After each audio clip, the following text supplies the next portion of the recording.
What's up? What a Wednesday.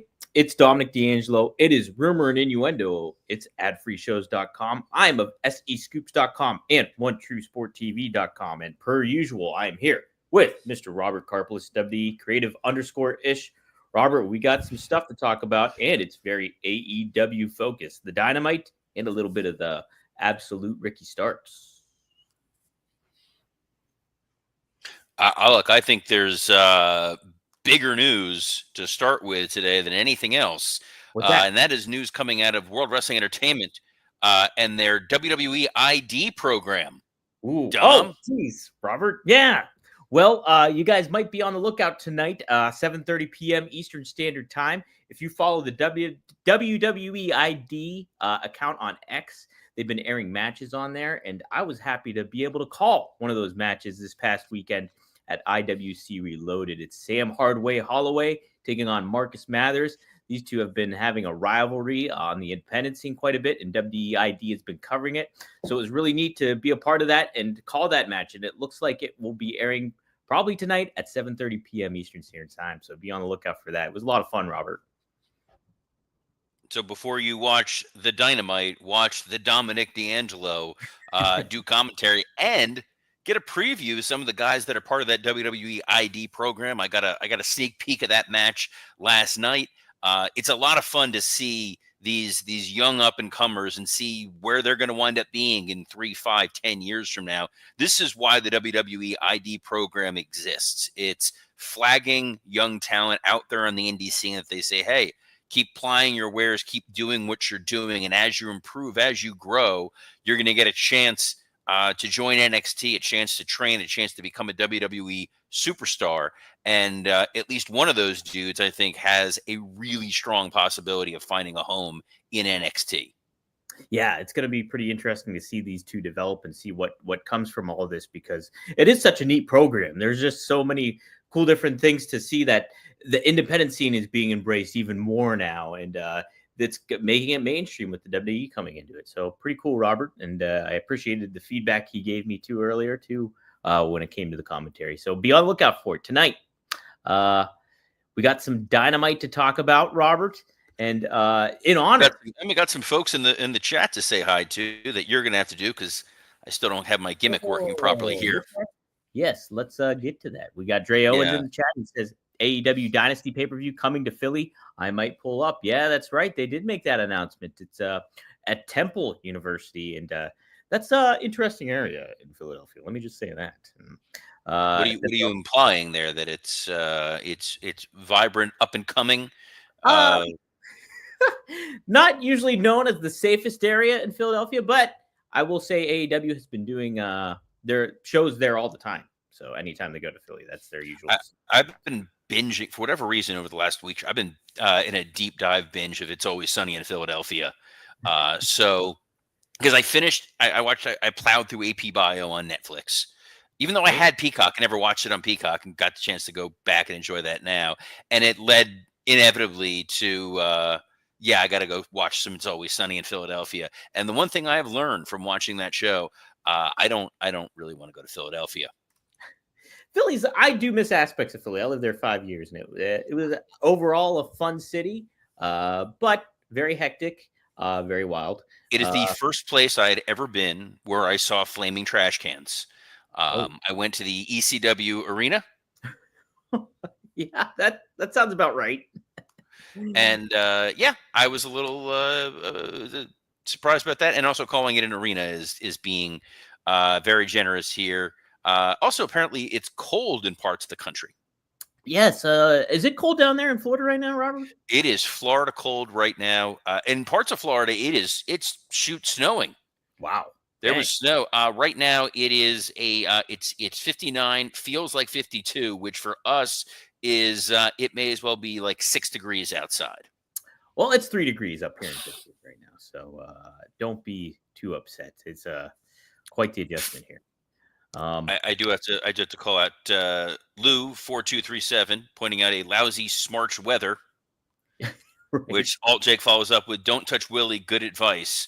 Look, there are certain Simpsons quotes and jokes that are timeless. Those would be it as well. Damn it, Lou already beat me to it. The next one he had was, I don't like the idea of Milhouse having 2 spaghetti meals in one day. Enough talking about entertaining programming that people like. We got to talk about the Dynamite. Yes, we do, Robert. And in honor of such, I have a new sound drop. Are you ready? I'm so excited, and I just can't hide it. Yeah. Who's ready? I am. I missed that. Wish it was back. Yeah, I know, right? Well, we have it here. Don't you worry.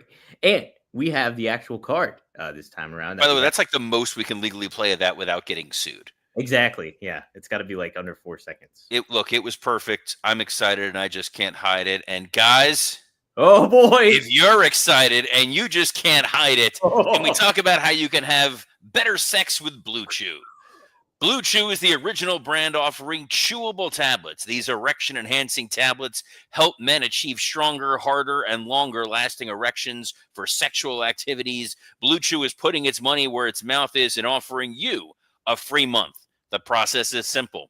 Sign up at BlueChew.com, consult with one of their licensed medical providers, and once you are approved, you'll receive your prescription within days. BlueChew tablets are made in the USA and prepared and shipped directly to your door. You can take them anytime, day or night, so you can plan ahead or be ready whenever an opportunity arises. The best part, it's all done online. No visits to the doctor's office, no awkward conversations, and no waiting in line at the pharmacy. Tony Khan has shown over the last few years he has made booking incredibly difficult. But guys, you can make your life easier by getting harder and discover your options at BlueChew.com. We've got a special deal for our viewers. Try your first month of BlueChew free. Visit BlueChew.com for more details and important safety information. And we thank BlueChew for sponsoring this episode of Rumor and Innuendo. Hey. Dom, yeah. Dynamite. Dynamite. Yes, let's get to it, Robert. Boom. Oh, damn it. I wasn't prepared to have to move. Oh, other way, Robert. I'm good. Okay, you want to stay there? I'm good. Okay. I've slid over. This, by the way, this match, this chart does not have the clear main event of AEW Dynamite tonight. Which is, which one is that? That's going to be beloved AEW wrestler and constant fixture on the programming every week, AR Fox. Oh, yes. Taking on Swerve Strickland. That's right. I know. We've seen AR Fox every week. They've been building a great story between him and Swerve. So I'm really excited to see that main event match there, where Robert. See, this is the problem, Dom. You're too earnest when you talk, and people genuinely like, oh no, Dom's right. We have seen a lot of AR Fox. We have not seen. I forgot AR Fox existed. Yes. Let alone was still on the AEW roster and a guy who could actually be on TV this week. And instead, he is going to be taking on Swerve to further the story with Swerve and Ricochet. Yeah. You know, I know that they have a history, these guys all together, which would have been great. They would have told us that sometime in the past. Yeah, a little bit of context would be nice. Well, there's at least context for every single match that's listed here on the screen. And that is something that I will absolutely compliment Tony Khan about. You know, they have really backed away from entirely random matches. Yes. At least they have that going for them. This overall looks like a pretty fun show from a structural standpoint. So it's been, look, Dynamite for a lot of the show has been a lot of fun the last several weeks. Yes, it has been. Robert, I just want to be sure. Do you realize you're not on screen right now? You are hiding behind the graphic. What are you talking about? I'm looking at, I'm seeing myself right on the screen. I don't see you. You're on the opposite side. Am I mirrored? There you are. This is weird. I'm looking at the screen. See, now I see you. Dom, take the thing off the screen. I don't know what's going on here. We're removing the graphic. Not so excited for the graphic here. Boom. By the way, in looking at the replay on my phone, I'm absolutely on screen. You're just looking at the wrong thing. I don't know. You're hitting on mine. Chat, let us know. Let us know what's going on. We rented Man Without a Face. I didn't know he had a problem. Let's see. That's a great Simpsons reference. Anyway, E says I was partially covered. E, shut up. Kidding. We love E. We do love E. What we love is some of the matches that are set here for Dynamite. Yes. Samoa Joe and Nick Wayne coming off of Samoa Joe's return last week. Very excited about Joe being back on television. He feels like a grown-up. He feels like an adult. He feels like someone who maybe can take the title off of Jon Moxley. Please. Someone, anyone. Love of God. I don't want to see, like, Joe right now is with Hook and Shibata. It's like, I understand that they had that alliance beforehand and like that before Joe left television and stuff, but yet, there's so much more value in Joe right now. I think, especially to what you're saying, is like putting him up on in a main event kind of program, and hopefully maybe with Mox or somebody. It's just, that's where you're gonna get your most bang for your buck out with Joe. And him versus Nick Wayne's fine, I think, for an opening thing, but I don't want him to linger around with Hook and Shibata for too long. It's fine because it's giving Christian somebody else to work with, and obviously Christian has that contract. So perhaps we are building towards something bigger. I'm giving you confidence here, Tony Khan, that you know what you're doing, despite years and years and years of evidence to the contrary. I am fully confident you know exactly what is going on, and this is a well mapped out, layered, textured storyline. Cautiously optimistic there. Cautiously optimistic. I like Samoa Joe. He's very he's valuable. He's very valuable. So I'm cautiously optimistic about Julia Hart and Jamie Hayter. We have seen the evolution of Jamie Hayter since she's returned back when she was in AEW before, and then away on the injury, and now is back, and they have not used her to her full capacity. She really felt like a major star before she got injured. They're trying to give her a feud here with Julia Hart. We saw those Julia Hart vignettes and video packages. They've already faced each other once coming off of this. Hopefully this time we get a great back and forth match that doesn't involve somebody getting shot with an arrow. And it's the AEW finds themselves putting themselves in tough positions with these matches. Like, they're intriguing and like it's could be good, but one of these people are going to have to lose. So how do you protect them and moving them forward? And where AEW's rule of thumb is not having like outside interference, and usually it's a clean win over somebody, most times than not. So it's just, Julia Hart is So Julia Hart is spooky. She's got a little bit of the supernatural. I know she uses the mist, and they've gotten away a little bit with everything has to be clean. Like, you can have something intriguing there. The most intriguing thing is there is no Malachi Black, theoretically. Yeah. So perhaps we will see what the future of the House of Black is with him gone, or maybe we're wrong.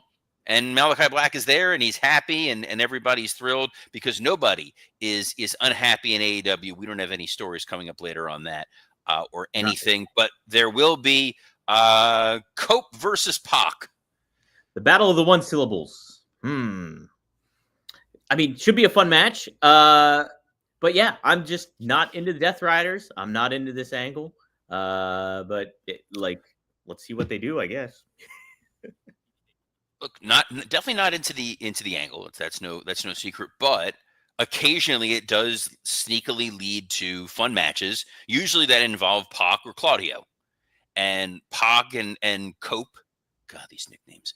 I mean, it's not quite Neville, but it's Neville and Edge. Sounds like a British pub. It does. It does sound like a British pub. Grab a pint at the Neville and Edge. I'll say I like PAC better than Neville, though. I do like that. The problem is, if it's PAC or PAC, the audience isn't quite sure, and it looks like an acronym. It's true. Yeah, it does look like it. And I don't think that it stands for anything. But hey, yeah, we're advancing this Fakak the story. That's fine. Hobbs, I know, got taken out again on Collision. He is now groundskeeper Willie in a Treehouse of Horrors, trying to make saves. This never seems to work out for him, but we will see. It's like they gave him that shot, and now we got to do something with him. So do we feel like this is going to end in another multi-person brawl? Most likely. Something else that's announced is a Will Ospreay, Kenny Omega face-to-face. Oh boy. Well, they seem to be on the same page. So what exactly? We're going to get alliance. We're going to get a buzzing feud. Is Okada going to get involved? Where is this all going to come into play? I am I like, these two top stars interacting with one another. But again, I think, you want Kenny to go up against a viable heel here. And, if we're slow building to this all in match with him and Okada, I think it's at all in, right? Is that what they have scheduled on? That's what they're ultimately building to. Right now, they're teasing this feud with the Don Callis family. So having these guys face to face together, where they're going to say like, "Look, I don't like you, but I respect you. I don't like you, but I respect you. We've got issues with the Don Callis family. It feels like the next step here is a tag match with them against Brian Cage and Lance Archer, and then ultimately getting to them versus Kyle Fletcher and Konosuke Takeshita, Mhm. which feels like a very strong match for the Australia show that's coming up, the Grand Slam Australia, which is now no longer in a stadium. It's now in an arena. So it's not quite a Grand Slam, but a ground rule double. Now, I know they double booked themselves against the NBA All-Star game. Is that Yes, the thank case? you.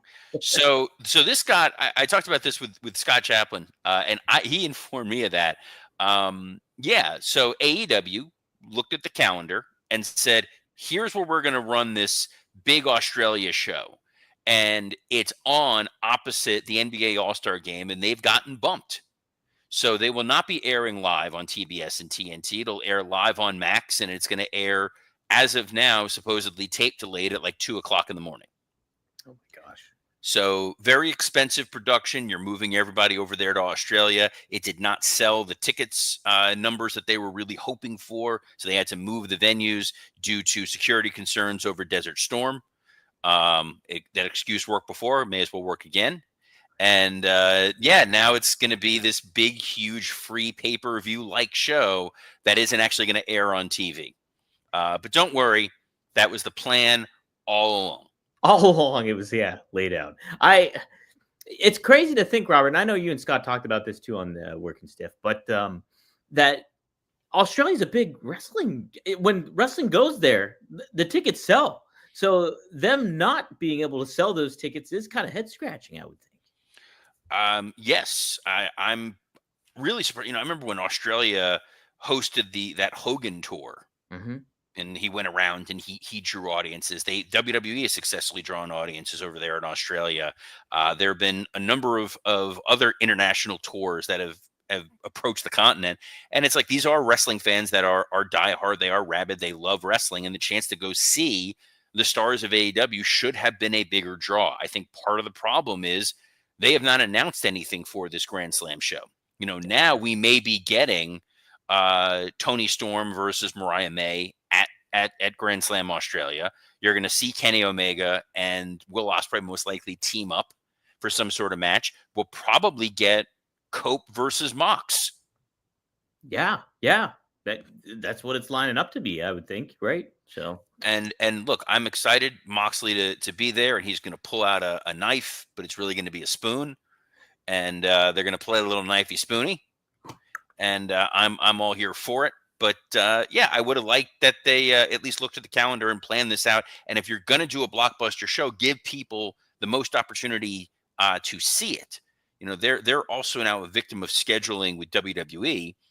WWE playing a little bit of dirty pool, scheduling Saturday night's main event shows opposite AEW pay-per-views. Wow. Which, for the record, I think is a really bad idea. It's a bad idea because WWE on NBC, we have a Saturday night's main event this weekend. They want to get big ratings for the network. They want to show that, yes, network TV is faltering. Not very many people are watching linear television, but man, they tune in for Saturday night's main event. And if you have folks who are ordering, I believe they're up against All In and they're up against Double or Nothing. There's still going to be a couple 100,000 wrestling fans that are going to order that pay-per-view. Sure, who are not going to be watching Saturday night's main event live, which is going to hurt the ratings. We don't need this kind of competition that you get elsewhere. We used to have it during the Monday Night Wars. It was annoying, but it was two companies battling it out to the death. AEW is not going anywhere. Tony Khan is funding it. WWE is not going anywhere. They are part of a massive multi-billion-dollar global entity. So we're not really getting a benefit by direct head-to-head competition. Let us be able to watch everything whenever you want to watch it, and we're good. And like the thing is, Robert, is like, you look at the whole landscape of pro wrestling, WWE is way ahead of the game at this point when it comes to up against AEW. Like competition, yeah, you could say it like in name the competition because it's the second biggest promotion. But if you really look at it, they're light years ahead of AEW in regards to global reach and marketing and everything to that effect. So it does seem like yeah, okay. What's really the point of going head to head with AEW at these junctures? No point. It doesn't make a lot of sense. It's not a great fit. But I'm going to tell you guys something that is a great fit, Mm. and that's our friends over at the Perfect Gene. The Perfect Gene feels absolutely incredible, and the best part about this is you can go on there and you can customize these jeans. You're going to be able to customize the wash, the color, the fit. You want skinny jeans, you want flares, whatever that may be, they've got you covered. And the best part is they feel absolutely incredible. I have been rocking these now because, like I said, it is cold in Florida in the 50s, Dom. I know it's freezing where you are, but you love wearing these things as well. Absolutely. No, seriously, my favorite pair of jeans I own. And I immediately, once I tried them on, they were that. And like typically when I get jeans, I like want to wash them because I hate how stiff they feel and how like just kind of uncomfortable and you got to kind of adjust to them and stuff like that. This immediately like fit me perfectly. And yes, they are living up to the name, the perfect jean for sure, Robert. And the tag here, we're on YouTube, so I'm going to be polite. They want us to fork your khakis. They didn't write fork, but we're going to say fork here. We're a family friendly show. Fork your khakis and get the perfect jean. You can get 15% off with the code rumor15 at theperfectgene.nyc/rumor15. That's the code rumor15 at theperfectgene.nyc/rumor15. Go head on over and do that. And you're going to be very happy. Someone who's not very happy right now is our man, Ricky Starks. That's correct, Robert. Wait, though, before we do that, we actually forgot to mention a match on Dynamite, a tag team championship I match. know. Private. Oh, did you? Yeah. Oh, Private Party Hurt Business. yeah. This match better last 30 seconds. It better be a Bob Backlund Diesel style squash, and we better have new tag champions come tomorrow. Okay. Yeah. I mean, I don't know. I will say last week when I watched Private Party and they were interacting with the crowd and stuff like that, I was like, there's some potential here to make them a pretty good tag team that they should have been 5 years ago, right? So I could see them kind of teasing a little bit more with them, but I don't know. Like you're putting the Hurt Syndicate up, you want them to feel like the big deal that they are. Putting the titles on them would make that happen. So, Guys, um, again, it's whether the man makes the title or the title makes the man, and Private Party do not feel like the best tag team in the world. it's a fair point. Go with Lashley, go with Shelton, let them run roughshod, and then just feed guys to them like Ricky Starks. Yes, like Ricky Starks. Yes, according to I don't know if I'm pronouncing this right. Ibu, is that how it goes, Robert? You know that? Ibu of Wrestle Purists. What I have Okay. He's an account on X and stuff like that. He's reporting that at some point in the past year, Ricky Starks asked for his release from the company, and Tony Khan apparently denied that request.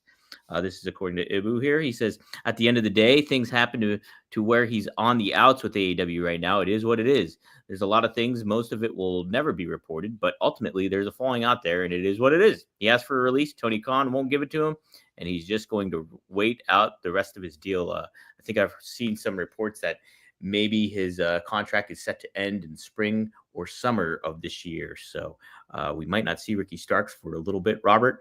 We haven't seen him for nearly a year, which is crazy to think. He was last seen in March of last year. So, what do you make of this? There's plenty of talents that we've seen in AEW that aren't on television when it comes to like a Wardlow or a Britt Baker or a Ray Phoenix. So, and it looks like Ricky Starks is under that same category.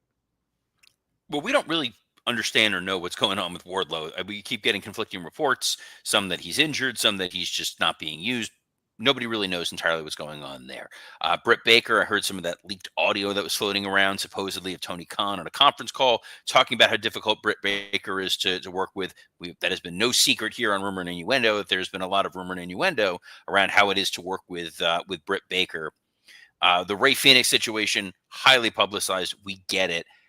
For Ricky Starks, he's under contract with AEW. He's not happy with whatever. There's been different things he wasn't happy about his partnership with Big Cass. He was not happy about some of the ways in which he was scheduled and booked over the last few months that he was actually on TV. He went to that GCW show and was not the happiest guy in the world. They pulled a PCO almost there. But from Tony Khan's perspective, he has this guy under contract. He's getting paid to sit at home. If he releases him from the contract tomorrow, Ricky Starks is going to go over to the WWE. So on the one hand, as the evil business-minded person that I am, from the Vince McMahon School of Professional Wrestling, I understand what Tony Khan is doing. But you're sending a very odd message to your locker room in the regard that, this was supposed to be the different company. This was the company that was going to do things the right way. And at the end of the day, they realize the way stuff has actually been run is kind of the right way. You can't just let guys out of contracts because they're going to go over to their competition after you've been used in the airwaves. You have to show a firm hand a little bit and take control. And something Tony was criticized of heavily by a lot of folks, especially CM Punk. Remember on that Ariel Helwani interview last year, he talked about how the Jack Perry situation came to a head because Punk kept saying, Tony, you got to fix this. You got to fix this. And Tony's like, what do you want me to do? That's my spot on impression. But so this is him trying to at least hold firm a little bit that, all right, you're going to be unhappy about what's going on here. Either I'm going to put you on TV and I'm going to just job you out, or I'm going to keep you at home. You're going to sit out your contract. And it's sending a message to everybody else there. If you're not happy, this is how it works. I don't respond to petulant behavior. And speaking of petulant behavior, Dominic D'Angelo hosts a show with the petulant child of Mr. Vern Gagne. He's speaking of Straight Talk with the Boss, Magnum TA, and Greg Gagne. I do a show every week. It was just me and Magnum yesterday. We went live. We get into an in-depth conversation about social media and pro wrestling and stuff like that. And Magnum gives an excellent perspective on how that handles in the business world and how talents today can kind of navigate those difficult waters.